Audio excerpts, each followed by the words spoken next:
Here in this video, you'll see a dynamic warm-up and several drills that are used to work on sprint mechanics. The drills you'll see are an arm drive drill, power skip, and straight leg run. All these drills are utilized to make the athlete quicker in a linear capacity. The areas of focus that I chose from the reading to analyze myself are on the use of first name, praise, nonverbal reward, positive modeling, and negative modeling.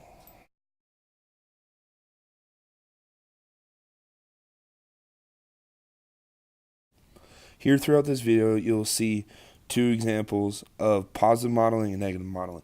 I tried to use positive modeling in every aspect of the drills throughout the warm-up so that the athlete understood what I was looking for in the warm-up and understand the requirements for it, as well as a lead-in into each of the drills that I had showed them and that I wanted them to do. Also, you'll notice in the straight-legged sprint drill, I will show an example of negative modeling where I showed how I wanted the athlete to maintain a vertical chest and not let themselves fall back to an angle with it. I believe I did a good job of using the positive modeling. I think it's something that should be used and used a lot so that the athletes understand the requirements that they need to see. I also think I did a good job of using negative modeling. However, it is not a tool that I personally want to use over and over again, because I feel if you show an athlete too many times doing it the wrong way or showing them how to do it the wrong way, then that will confuse them as to what the proper way of doing it is.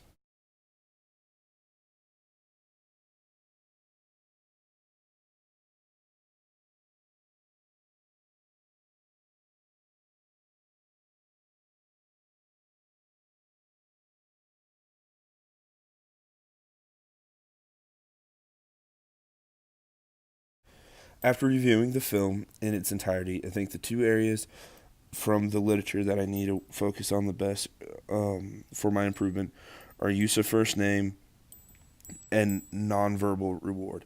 The reasoning for this is use of first name is a great way to gain the athlete's attention and make sure that they're locked in and bought into what's going on. That way they fully hear the message. In this video, it is a one-on-one coaching session, so use of first name might not occur as much, but I still believe it's something I can use even in a one-on-one session to make sure that the athlete is really engaged into what is going on. Also, with that, nonverbal reward, I believe, is a way that I can better myself, because I don't do much of it with my nonverbal cues and my body motions. It's usually critiquing, which is great. People need the critique and everything. However, if I can give nonverbal reward, is just another way to reaffirm what they are doing in addition to the praise that I'm giving verbally. Now, with that being said, an area I think I do well in throughout this entire video is giving verbal praise and saying good job when it's needed in order to keep the athlete motivated and so that they understand that they're doing things properly.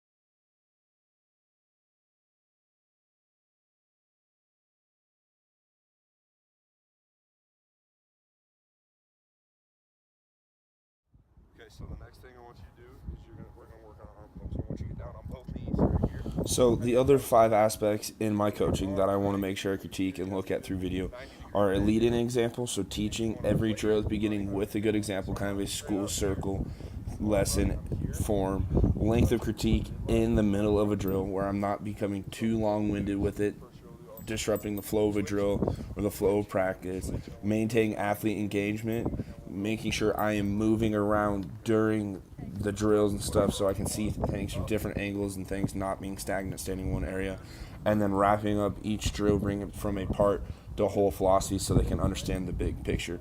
With the leading example, I think it's something I do good at, with where you can show the athlete what you want and what the requirements are. Along with that, athlete engagement, it might be hard to maintain the engagement of the athlete during those, so I would like to incorporate that by having other athletes demonstrate it. That way athletes are always locked in, seeing their peers do it and want to learn from it. Then with the movement aspects, I think it's something I do good at, but I don't want to stay stagnant in one area because it makes you look disinterested and you're not able to see everything. Length of critique during the drill is something I really need to work on. I become long-winded when critiquing, which is fine if it's at the end of a practice or in a different situation, but it can disrupt the flow of practice or the drill, which is detrimental, so I need to be quick and concise in what I say.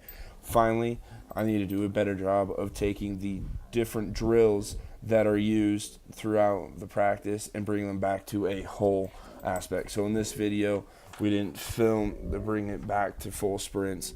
However, with that, taking these 3 drills, having them be stepping stones onto one another, and ultimately into doing full-length sprints so the athlete can understand why we worked on each of the different aspects.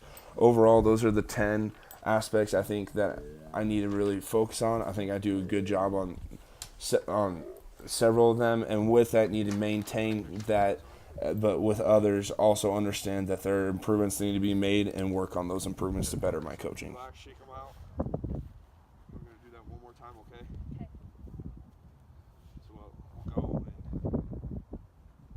5, 4, 3, 2, 1, go. Pump.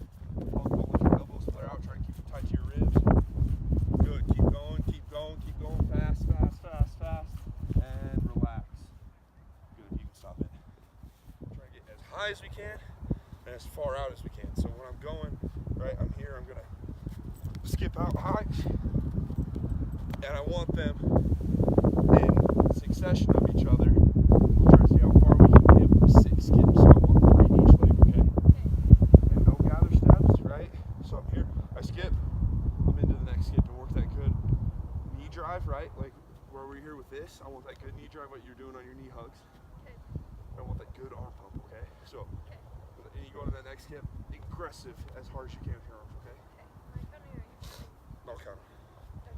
So we want to see how far you can get with 6 skips, okay? Okay. Ready? Go.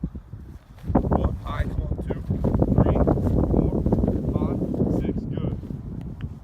So we went 20 yards. Right, that's good. So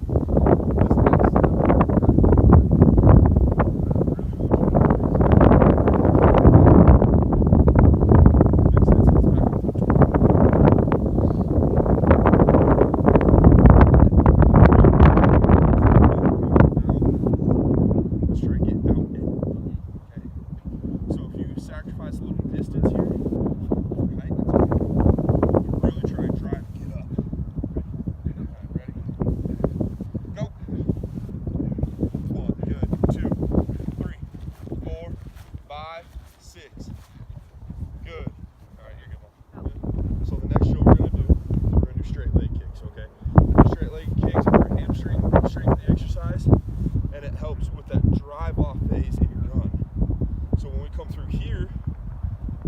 step, if I have a weak hamstring, you'll pull your hamstring. If you're doing a lot of volume running, so you're running a lot, you have potential to pull that hamstring. So we want to be, boom, and be strong through that motion there.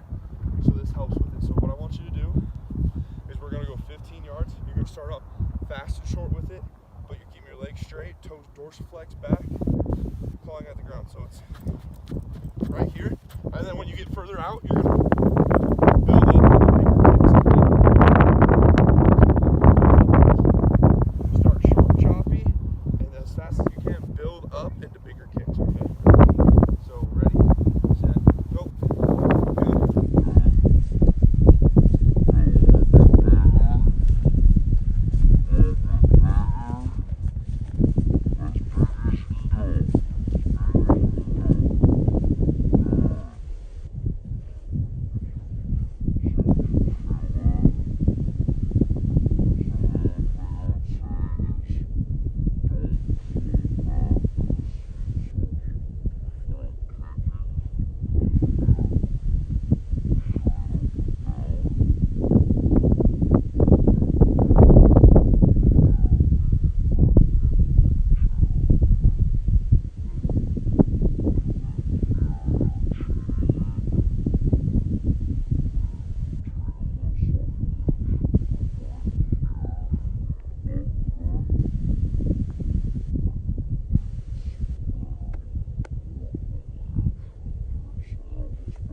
Good. Much better. Much better.